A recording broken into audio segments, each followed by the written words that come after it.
Do Teslas have a better resale value than the rest of the electric cars, but most importantly, the rest of cars?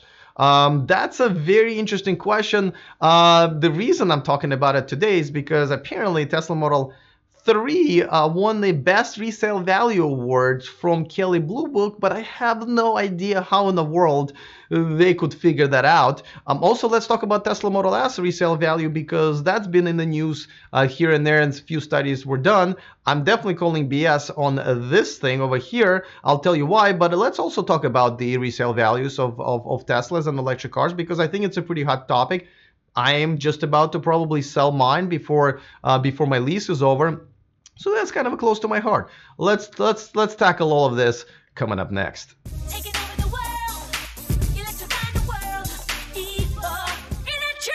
Welcome to E4 Electric, your number one source of unbiased electric car news. If this is your first time here, it's okay.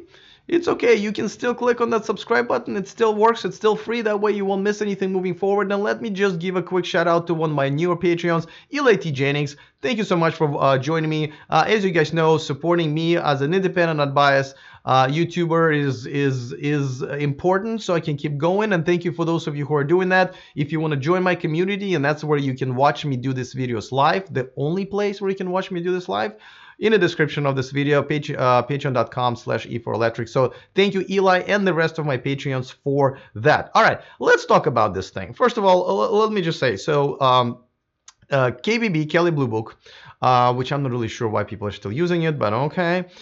They awarded Tesla Model 3 a Best Resale Value Award. Now, it's based on the resale value of 3 to 5 years. Just in case if you don't know, Model 3 has really been around for about a year. So I don't really know how they are able to do this. Now, even Flo in the Progressive commercial right next to it, even she's going like, what are they talking about? So I'm with Flo on this one. It is a mystery to me how they're able to figure this out. So definitely I call BS on that. Now, another BS that's happening in this whole award thing is that, I believe the resale value they're saying is almost 70%, like 69.3 or whatever, which is great.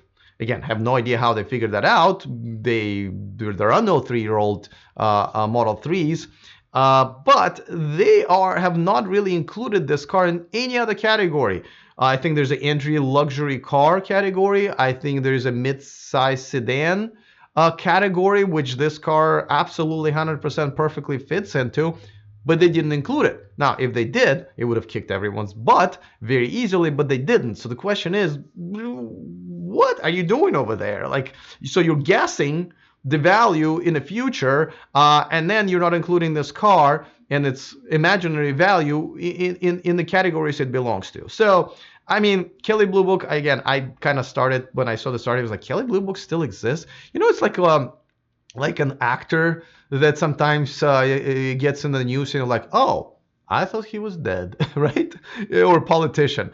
So it's kind of like that. I thought Kelley Blue Book was dead, but okay, all right. So calling BS on that. But let's talk about the resale value of Teslas, because Model S has been around for 5-6 years now, and there are some interesting sort of studies.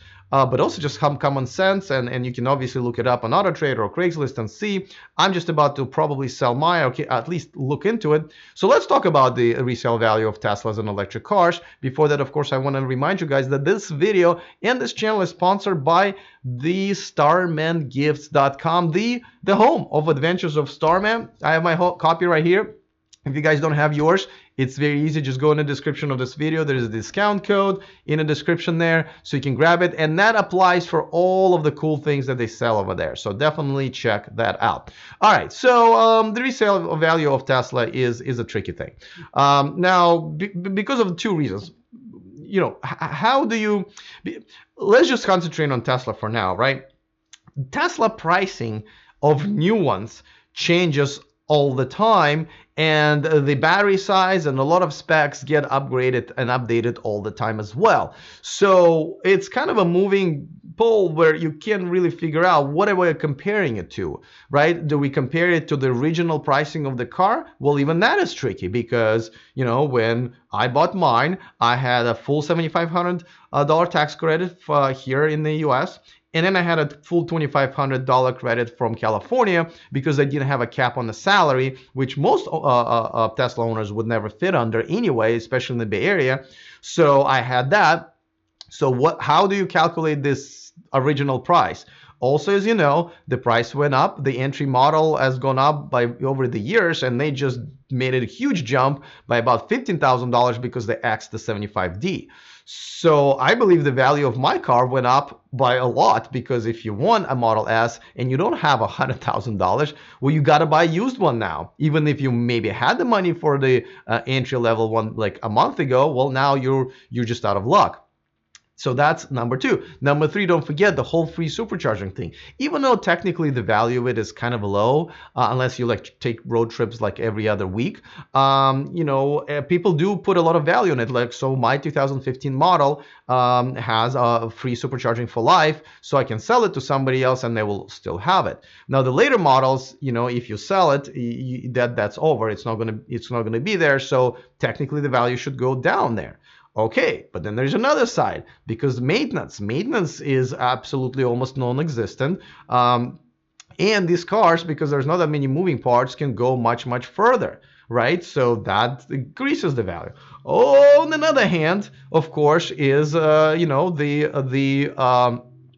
fact that fixing these cars is still a problem because of the availability of parts, because of number of shops that can handle this and are certified to fix these cars is still very limited. So that kind of makes the desirability of this car a little bit less. The insurance is a little bit more for that, so that's a little bit of a money out of your monthly car budget overall. So I can go on and on and on, and I'm sure you guys, if you own your own Tesla or electric car, you know that these are all very much moving parts that we can't really nail down to anything in particular. At this point, if I had to make a judgment, the Model S resale price is still very good, at least simply because the price is being raised and the incentives are going away little by little. So because of the entry level Model S has now skyrocketed from what it used to be, which I think was like really like after incentives 60,000, and now it's under incentives it's like 90,000. Just because of that, and the free supercharging that a lot of us still have that is transferable, the Model S price will still stay up. Now, what's going to happen in the future, I don't know, because there are competitors now coming in. A lot of people are very interested in Taycan. As a matter of fact, Porsche Taycan just they announced that they're going to double their production, the target production, from 20,000 to 40,000 units a year. And a lot of people coming over there saying are from our former or current Tesla Model S owners. So all of this is just kind of I would say for now, Tesla Model S has a great resale value. It probably same goes for the Model X, though it's a kind of a different animal, and there's a different competition that's going to be they're going to be facing this year. But overall, I say for now it is still a win. But I do not get this at all. I'm interested to know, do you guys think if there's a better way to figure out what the resale value of a Tesla or an electric car is right now? What the hell is going on with this? How can you predict what the resale value of a Model 3 is going to be? Let me know in the comment section. I'm really, really looking forward to that, and maybe I'll make a follow-up video as well. Other than that, see you guys next time, and remember to stay charged.